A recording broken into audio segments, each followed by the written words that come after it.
Yeah, we'll hope and pray that the power doesn't go out. So there's not a lot of slides on this, but there's a significant amount of information behind it. So hopefully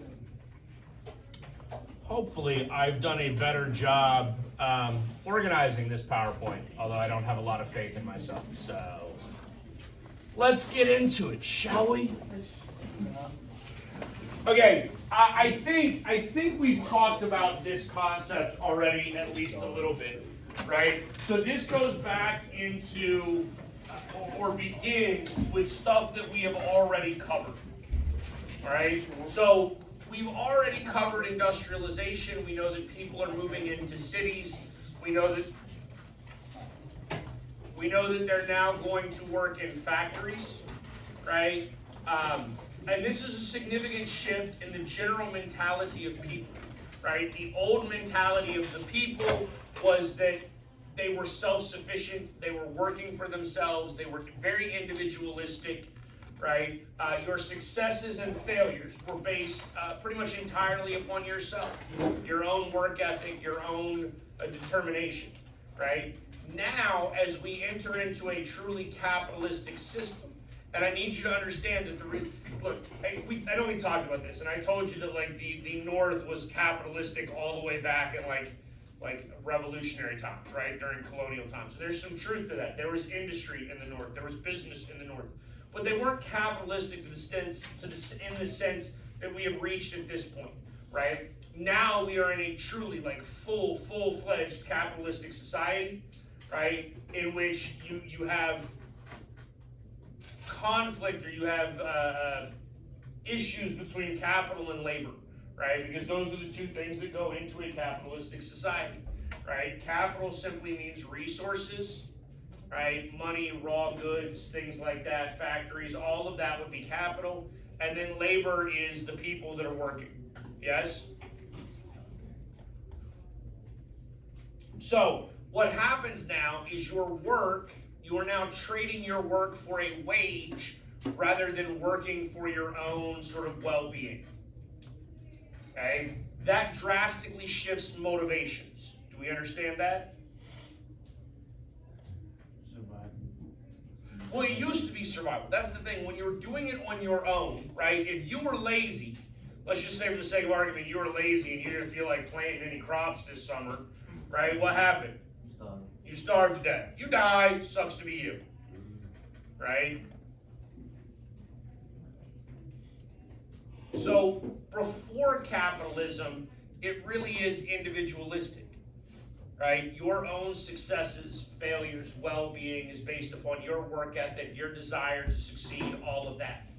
Now, your well-being is dependent upon a wage. You are trading your labor for wages. Okay, that means that if you're really, and I think we've talked about this, right? Like, do you want to be really, really good at your job? No. Don't be really good at your job. I mean, maybe be good at your career, but don't be good at a job, right? Like, if you work at Chipotle, don't go be great. Don't do it. Don't do it. Go do the bare minimum. Because I promise you, you're going to get paid too. And if your boss has half a brain, he's going to understand that it's actually significantly easier to deal with you and your mediocre work, right, than fire you and try to rehire somebody, right, and train them and go through all of that process. That's way harder. It's actually less efficient for businesses, right? Now, again, if you're like, if you're making $100,000 a year, like, yeah, they're going to fire you if you're not good at that job, right? But like, what's minimum wage right now? $7.25 still? $7.50 now? $7.25. So I think it's $7.25 still, isn't it? Yeah.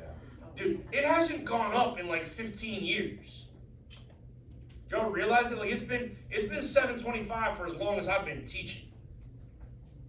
That's almost your entire lifetime. Right? Why would you be great for $7.25 an hour? You know what that equates to, like annually?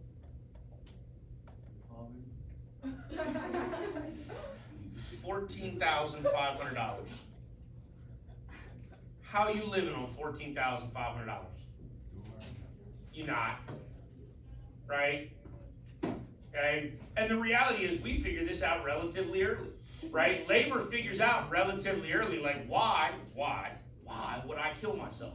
Why would I bust my butt? Why would I work 40 hours or 100 hours a week, right? For wages when all of that profit, all of that revenue that's being generated off my labor is going to make somebody else rich. Understand, and I need you to grasp this concept, labor will never ever get rich in capitalism. Labor will not get rich. Labor could be middle class, but labor ain't never going to be upper class. It's not happening. Right? Because when you are labor, your labor is being traded for a wage that somebody else is providing. That wage is capital, which means that's the person with capital. That's the person that already has money. They are exploiting your labor to create more money for themselves, not for you. Right? Right? The only way that labor could actually ever get wealthy is if you had some sort of collective. And then you're not actually labor anymore, you're ownership, which means you're capital. Do you understand that? Do we know what a collective is? No, a collective would be like a business where all the employees are equal owners. Right? So if you have some sort of collective, what that means is that as the business makes money, everybody that works there gets to share in the profits of that. That is not very common in the American system. Right? Instead, you have a single sort of capitalist that is making all of the money. Right? So ultimately what ends up happening is with industrialization and with urbanization, people begin to realize, I'm not doing it, man. I'm going to do what I need to do to survive, and I'm going to actually enjoy my life. Okay? And we create leisure time. Leisure time did not exist before. It didn't exist. There was no such thing as leisure time, right? Do you understand when you got up on a farm? If you lived on like the frontier in the 19th century, what time did you wake up? Before the sun got up. What time did you go to bed? After the sun went down. What was you doing during the day? Working the whole time, right? Maybe you took Sunday morning off to go to church so that you could pray for some rain and a good harvest, right? Right? Maybe you cut off work early on a Saturday night to bathe so that you didn't stink going to church. Yo, yeah, people only bathe like once a week. It's not quite as disgusting as you would think. But believe it or not, it's not as disgusting as you would think. It's actually not. Like, they smell. There's, yeah, you go nose deaf though. I mean, the reality is, if that, you would go nose deaf, right? Meaning you would eventually become accustomed to the smell, right? But as far as like, I mean, I need you to understand. Like, let's say for the sake of argument, like your plow, right? Like got stuck in mud, okay, and then you're like traipsing through the mud to like dig it out, and you have mud all over you. Like you would clean the mud off. You didn't go to bed with like mud just caked on you, but you didn't take like a full-on bath, except maybe once. Like washed it off. Yeah, you would just take like a rag and like rinse it off, like with water. But I'm talking about like bathing with actual like soap and scrubbing and. Thank God they would use that. All right. So with this, right, and specifically with the creation of unions, and I need you to realize this, unions are what provide labor with power, right? Labor does not have power unless that power is collective, right? Because you individually, like if you go to your boss and you're like, hey, the working conditions here suck and I need a raise, what does your boss do? Sorry, man, it's not in the budget. I can't afford to give you a raise, right? They give you some BS answer, right? If every single person at your job walked off the job at the same time and was like, we ain't working unless you raise our pay, what are they going to do? For the most part, they're gonna have to make some sort of concession and raise your pay. There's power in numbers, absolutely true, and so labor unions are the numbers that provide power for labor, right? Ultimately, we end up with like the 8-hour workday, right? We get Saturdays off, we get Sundays off, we have all sorts of leisure time, right? Once we get the electrification of the United States, which begins to happen in the early 20th century, we understand what I mean when I say that? Right? Thomas Edison, no, I'm talking about electrification, right? Thomas Edison invented the incandescent light bulb, just a light bulb, right? Prior to that, like if you worked in a factory, you had some sort of like kerosene lamp, right? Like an oil lamp, because oil burns, right? And it would generate like light. What happens if you knock that oil lamp over? Fire. Y'all, you did, right? Like you did. Don't do that. Okay? Working conditions were relatively dangerous. The reality is we don't want to use those lamps. Okay? So for the most part, you could only work from essentially sun up to sundown. You had to work during light, like hours in which it was light in the day, right?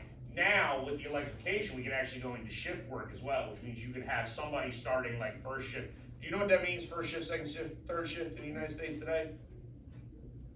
Right, so like first shift in the United States today is what you typically think of as like a work day, right? First shift might be, say 6 a.m. to, what's 8 hours later? 6 to 2, right? Maybe 8 to 4, right? Let's say 8 to 4. Second shift would be 4 to midnight, right? Second shift isn't terrible. It's not. Third shift sucks. That's midnight to 8 a.m., dude. Do you want to be awake at that time all the time? Do you get paid more money for a certain shift? Yes. A lot of places will pay you more for third shift. Like if you become a nurse, right? Like nursing is actually one of those industries. Obviously, nurses have to be working 24 hours a day, 7 days a week, right? Like it kind of sucks being a nurse because doctors don't do that, right? Like doctors go home at the end of the day, and then if there's like an emergency, the nurse calls the doctor, and then maybe the doctor comes back, or maybe he just tells the nurse what to do. I mean, there's always an on-call doctor, like there's somebody that's ready at all times to show back up, right? But the nurses are the ones working all the time, right? Like, I mean, the only like real medical experiences that I have are from every time my children were born, right? And you have like labor and delivery nurses, and those women are awesome, but they're like coming in a room at like 4 o'clock in the morning, checking on my wife to make sure she's okay, right? And having wanted to strangle a kid from postpartum depression or whatever. That's a real thing. It's a real thing. Okay. It's so some women after they give birth, like they have, because their hormones are like all out of whack and out of balance, and they can end up like severely depressed. That you don't need to know that for this class. Okay, so now we have the 8-hour workday. We have all kinds of leisure time. That's really what we're going to talk about in this slide, because now, like, when y'all go home, what do? You say clean. Please no. That's work. Take out the trash. That's work. Do work. Okay, sleep, fine. That's leisure. Yeah. Right? Netflix, that's leisure. Right? Listening to music is leisure. Playing music is leisure. Playing sports is leisure. Right? Right? Watching sport. Leisure is something that is actually highly beneficial in society. Right? I'm actually a big believer in this. Again, this isn't really for the class, but just listen to me for a second, right? Like, time well wasted is not wasted time. You understand what that means? Yeah. No. Like, I think cell phones are killing society. I genuinely do, right? I think they're terrible. That being said, like, if you need a 10-minute break, right, a 20-minute break at some point in your day, and you want to go sit in a quiet corner somewhere and play Candy Crush, right, for like 10 minutes or 15 minutes or whatever, because like just the pretty colors make you feel better, whatever. Listen to me, right? If that actually helps you mentally, that is not a bad thing. Okay? I need you to understand it. So when you talk about leisure time, I need you to realize that leisure time is a variety of things, right? But leisure time is significantly important, and leisure time it matters for sort of your general well-being as a person. Okay? And so what one person enjoys in leisure and what another person enjoys in leisure doesn't really matter. Now, I tell you all of this because then the next thing that we need to understand, right? Because some of you broke my heart and you go home and you clean, right? I mean, I do that, but I'm like an adult. I'm not allowed to have leisure time, right? You're children. You should still have this is just free advice from me to you. Like y'all need to enjoy the next 7 years of your life. Oh, I will. Right? Yeah, Aaron, I know you will. You probably already are, buddy. You probably already are enjoying your life. But you don't have any real responsibilities yet. Do you understand that? Like by 25, you will have real responsibilities and then leisure time goes away. Well, paying bills sucks. Paying bills sucks. Okay. But here's the other thing that happens, right? As leisure becomes a thing, right? What would you rather be doing than cleaning? Paying my nice. I didn't shoot that one. I don't like getting money. I get a roof over my head. Okay, but still. My But dad says I Abby, sleep outside. hey, shh. Regardless, is there something you'd rather be doing? Because I would actually say that that's work. I would. Was there something you'd rather be doing? No, look, I think that's mental health. I'm totally fine with that, right? But here's the thing. As leisure becomes a thing, right? Do you have to clean your home? Yes, absolutely you do. Like, please, for the love of God, do not become some sort of hoarder that has roaches and lives in squalor. Don't do that. Okay? But as we have introduced leisure time and free time and fun, right? All of those mundane chores that you have, what do you want to do? You want to make them faster, yes? Right? So we're also going to have some significant technological advancements, right? Especially with the electrification of the United States, that are going to decrease your time, right? Now my guess is Aaron might be the only one who knows this, right? You know the spoons instrument, where you know what that actually is? Remind me, please. No, like the little thing that you're running the spoon with. You know what it actually is? It's a washing board. That's how you used to wash clothes. Yeah. Right? You used to wash clothes in a tub on that thing where you would run the clothing over top of it, right? And then it would take you, I don't know, it would take you an hour to wash your clothes, and then you would hang them out on the line to dry. Yes? Okay, that's an hour worth of work. Now we have washing machines. How long does a washing machine take? An hour. 20 seconds. Dude, you're not working. Oh, You throw the load in, you throw some soap in, you go boop, boop, boop, boop, boop, and you walk away. It took you 20 seconds. No. I'm talking about your work now. I'm talking about your labor, so that we're talking about your time. Because listen, as soon as I can own a robot and that robot can do everything for me, I have nothing but free time. Right? As soon as we have the Jetsons, the real Jetsons, right? And what was the little maid's name? That's what I'm looking for in life. That, right? That drastically increases leisure time. And so here's the thing, right? By the middle of the 20s, we're making significant sums of money, right? So this is your average net income. This is before taxes, right? Net is after taxes. This is why I'm a bad economics teacher. Yeah, net is after. Good Lord, that's after taxes. Because washing machines are new technology. It's brand new. But here's what I need you to understand. Listen to me. You making basically $3,500 a year. A new house costs you $6,200 a year. So that means you need to work how many years to afford a house? 2. 2. How long would anybody in the USA go with? 10. Actually more than that. So I think average wages in the United States are about 12. I think average wages in the United States are roughly $40,000 a year right now, and the average new home costs $480,000 a year. So you're looking at 12 years, right? Back then it was 2 years. Okay, again, 60 times 12 is 6 times 12 is 72. $7,200? That can't be right. I gotta go back and look that up. No, sorry, that might be right. $720. No, sorry, I can't do math. $720 a year in rent, that's it. That's like 2 nights in New York. That's like one night. Dude, okay, listen to me. I saw a video the other day. $720. Man, I saw a video the other day. Somebody walked into their apartment in New York City, right? And it was $1,200 a month. And I kid you not, like, you see my desk, right? From basically where my desk ends, from where I sit to the wall, it was that wide, right? And the whole apartment went from like that wall to probably here. And it was $1,200 a month. Okay? Like another reason to not. Here's the thing. I'm just so y'all understand. Again, not related to this class, maybe related to government, maybe related to economics, right?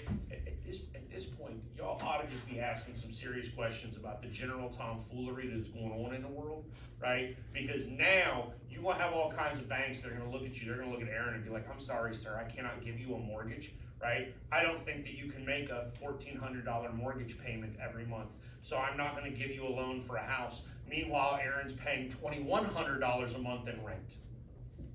How's that possible? You ought to ask some questions there, sir. I'm just saying. Y'all need to start questioning a whole bunch of stuff that be going on in the world. Okay? All right, so first, this is near and dear to my heart. Literature, right? I actually love literature, and I love teaching literature in history classes because I think literature is very indicative of what's going on in the period in which it was written, right? And the 1920s is a significant period of American literature, and we're going to start with what's called the Lost Generation. The Lost Generation is a group of expatriates, right? Expats is simply a term that means Americans living outside of the United States. Right? These are young people, right, meaning slightly older than you. Some of them would have been World War I veterans, right, who are coming of age. They're entering into their 20s. They're coming of age in the 1920s in a period of excess, a period of mass consumerism, and they view the world as being lost, wrong. They don't like the consumerism of the 20s. In fact, anybody ever heard the term keeping up with the Joneses? I think that's an outdated term now, right? What was the Kardashians? Wasn't it Keeping Up with the Kardashians? Wasn't that the name of that TV show? The reality is the Kardashians are the new Joneses, okay? The Joneses were an actual family in America, right? And the concept of keeping up with the Joneses was the idea that when the Joneses got a new car, you needed a new car, right? When Mrs. Jones got a new dress, you needed a new dress. Mrs. Jones got a washing machine, you needed a washing machine. You have to keep up with it, right? Status. The answer why is status. Do you understand, if I could go and do everything that Kim Kardashian does, like, what does that say about me? You're a millionaire. I'm rich, right? I'm a person of means. I have wealth. I have status. The reality is when you get into a consumer-driven society, that matters immensely, right? I'm not saying you've done it. I'm not saying you've been a victim of it. You might have been a victim of it, but I promise you, you at least heard somebody at some point in time in your life bully another student over the type of clothes that they were wearing because they weren't the right brand. Yes? Adidas. Right? Oh, because you got on shoes from Walmart. You're not wearing Nike shoes. Right? This is a direct result of consumerism and the status that goes along with consumerism. The lost generation does not like that.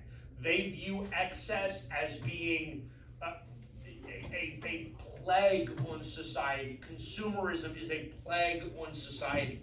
And the reality is, they're not wrong. Okay?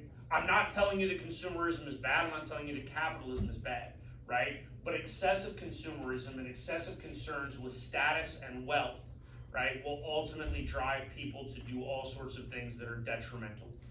Okay? It's not a great thing. When you look at some of the literature that comes out, right? Do y'all read Gatsby in high school still? Yeah, we're reading it right now. You're reading it right now, I have it.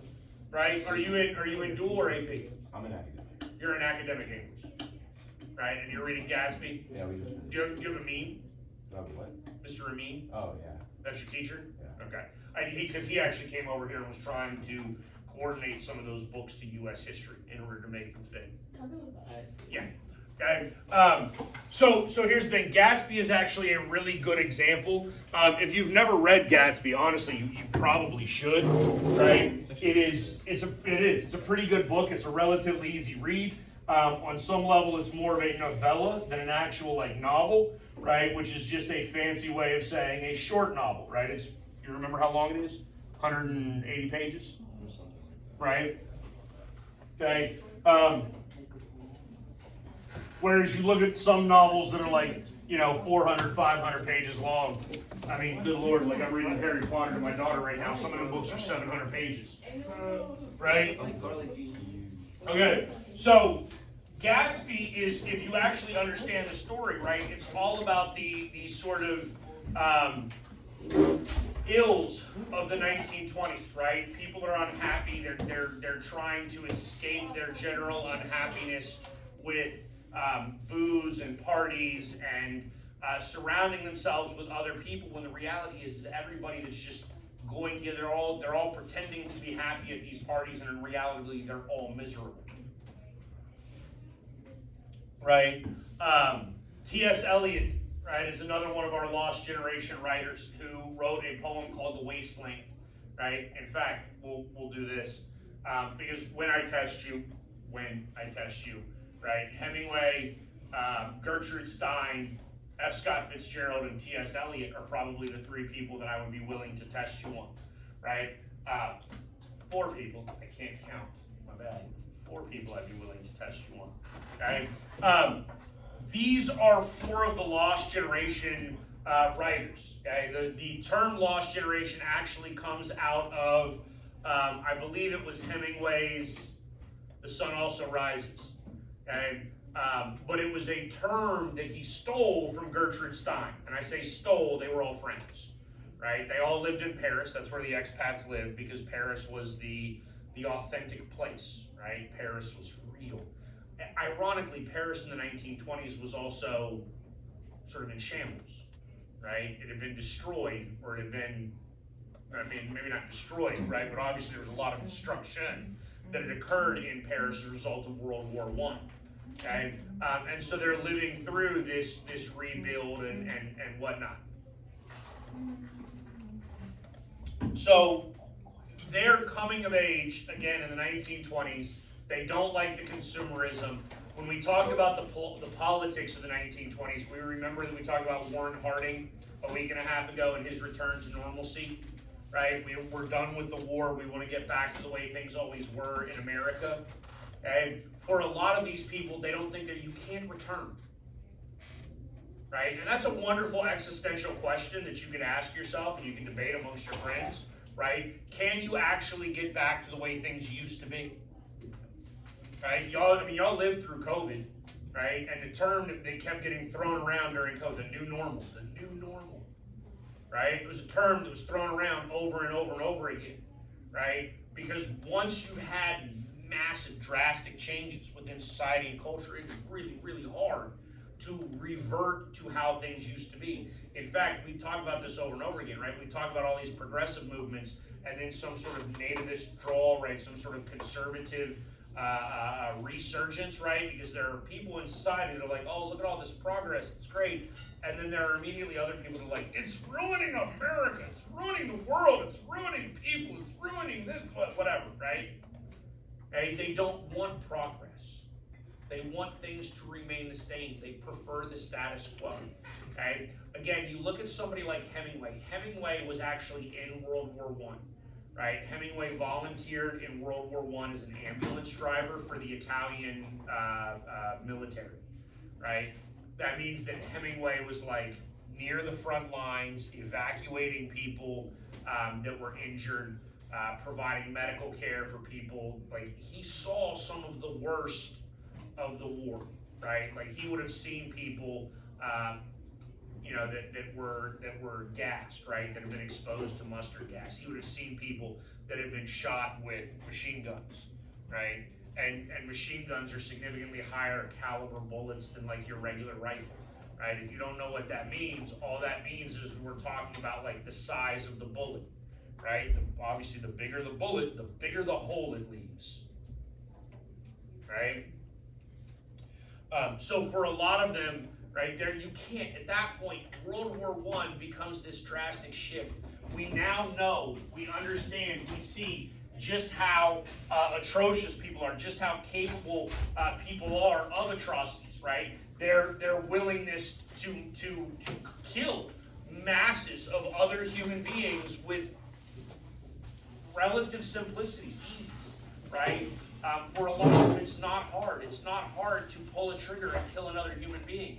And if that's all of a sudden the standard within our society, how do you go back? How do you unlive something of that nature, right? And the reality is you probably can't, and these people don't think that you can.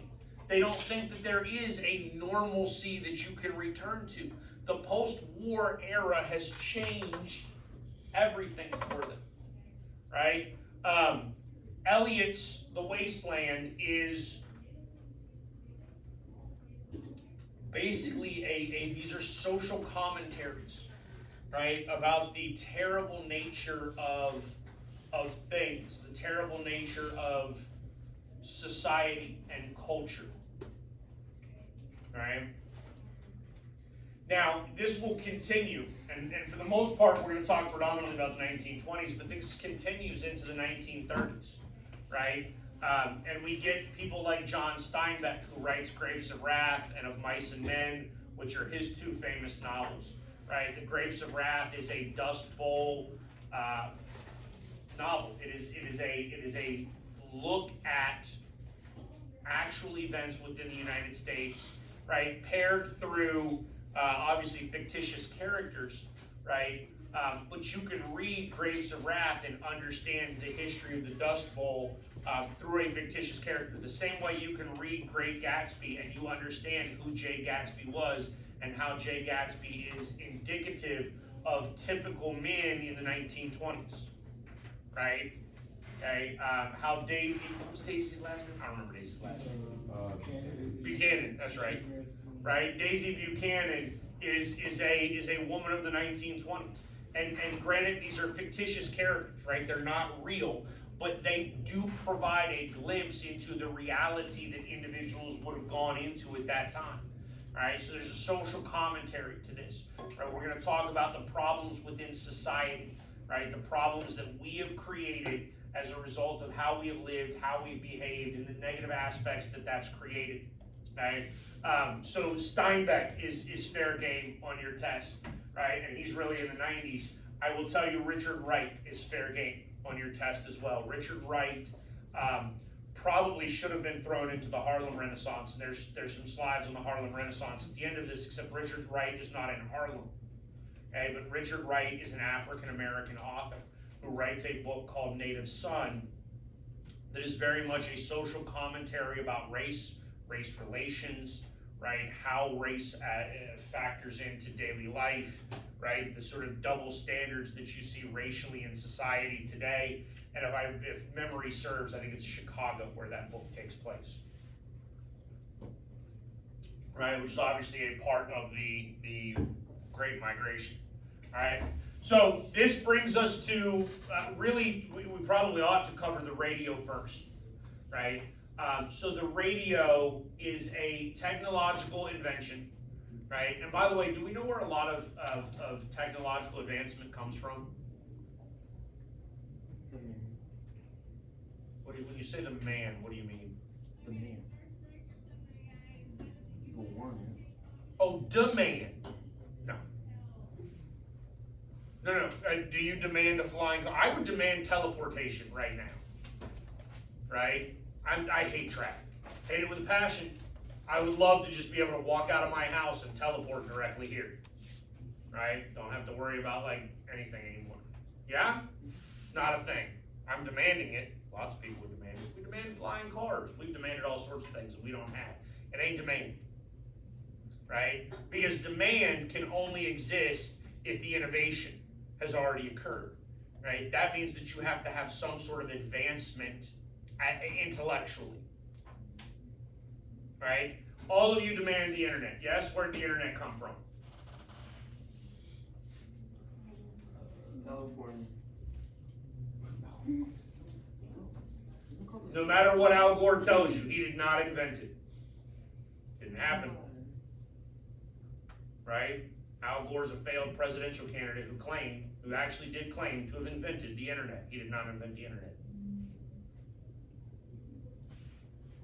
The internet comes from the United States military. Okay? Because the military was looking for ways to increase communication and send messages from one unit to another over large distances. Okay? Secured messages. And then we take that and we apply that to civilian technology, right? To civilian use. The radio is another one of those things. You don't know how radio works. Radio is waves, right? So there are actually sound waves that are like moving throughout everywhere. I mean, literally, there's sound waves coming out of my like vocal cord. You understand that, right? Like, okay. So radio is basically taking and amplifying these, right? And then they go to like some sort of tower, right, where they are basically caught, right, and then transmitted through the radio, right? Now, here's the thing. Again, military technology first, right? Because during World War I, radio waves allowed units to communicate with each other over long distances. Okay, now the downside to radio is if anybody has a radio, anybody can pick up those radio waves because they go everywhere, right? And now your communications are not secure. Okay, but we're going to take that concept and we're going to apply it to civilian life, right? Because our radio is a good thing.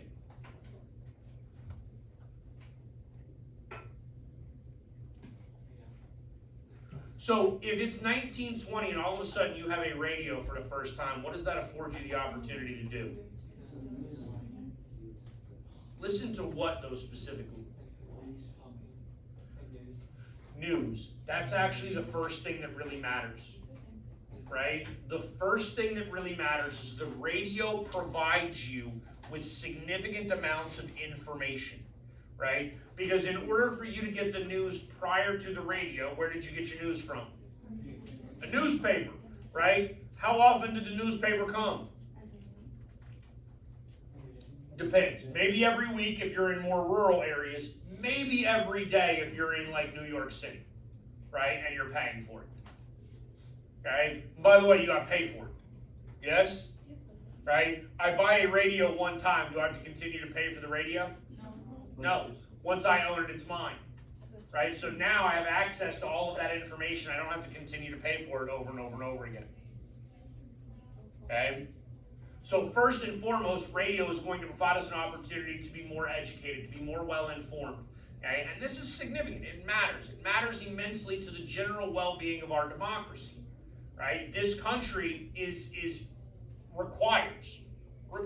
absolutely requires a well-informed electorate, meaning I need intelligent people to exist in the United States in order to ensure that we don't make dumb decisions, right? The radio is going to provide us that opportunity. Now, the same thing will ultimately end up being true for television later on, but is that the only source of material on the radio? Heavens no. Do you really need to listen to the news all the time?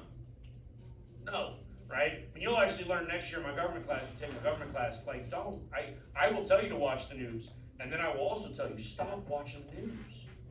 Right? Because if you watch the news all day, every day, you're going to end up in like an insane asylum, clinically depressed. Because that is just depressing stuff. Right? There's not good stuff on the news.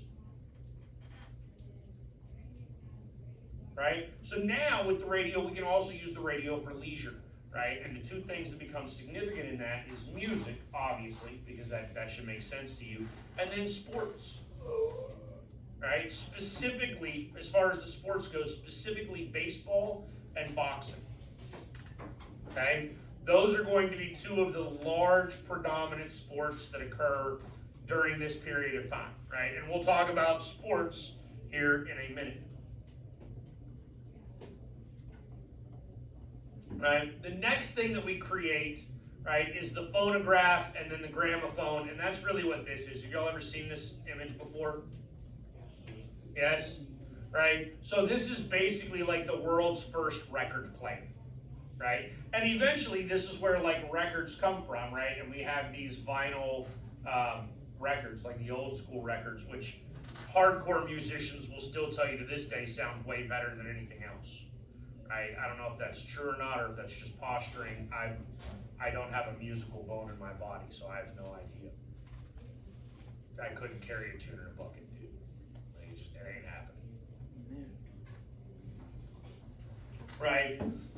But between the radio and then the phonograph and gramophone, we're having music, right?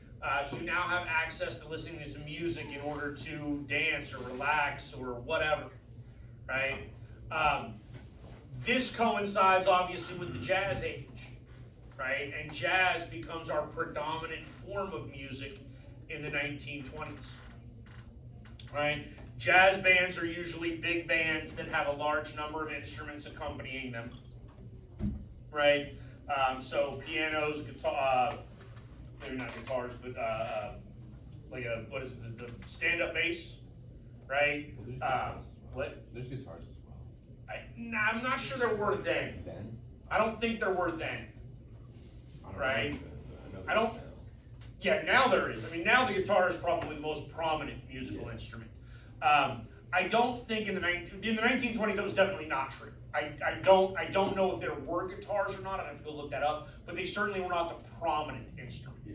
Right? When you look amongst your jazz musicians in the 1920s, the predominant instruments would have been the saxophone or the trumpet, or maybe even the drums, right? A significant aspect of jazz music, right, is that a lot of the jazz music is very improvisational, right? Meaning that there's not sheet music, right? Like if you've ever played the piano before, piano would be another instrument that was relatively prominently featured.